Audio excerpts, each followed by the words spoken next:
আদ্যপথশ্ৰম মই গান্ধীজী হৃদয় কম। সেই কবিতাটোৱে মোৰ জীৱনৰ বাট সলাই দিলে। আবৃত্তিটোৱে ভূপেন দাক লগ পালোঁ, ভূপেন দাই মোক নাটক কৰিব লৈ গ'ল। তাৰপিছত আৰু ভূপেন দাৰ সংগ এৰাৰ পিছত গান চানো গাইছোঁ তেখেতৰ লগত, মোৰ সুৰত গানো গালে। গতিকে আজি আকৌ এই আবৃত্তিৰ জৰিয়তে তেখেতক শ্ৰদ্ধাঞ্জলি জনাবলৈ পাই মই নিজেই ধন্য হৈছোঁ। আৰু তেখেতক তেখেতৰ নীতি কবিতা মোৰ মানৱক জীৱনৰ বিদ্যুৎ কিঞ্চিতো যদি দিব পাৰোঁ, আকাশ ধুমুহা আৰু বজ্ৰক তাৰ বাবে শতবাৰ প্ৰণিপাত কৰোঁ, শতবাৰ প্ৰণিপাত কৰোঁ।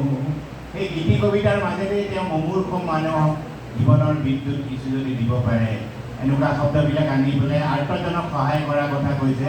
গতিকে এই ভূপেন দা যি আমাৰ বিশ্বতে আমাৰ অসমৰ নাম উজ্বলাই গ'ল, মানে এতিয়া বিশ্ববাসীয়ে অসম বুলি ক'লে ভূপেন দাৰ নাম ক'লে বুজি পায়।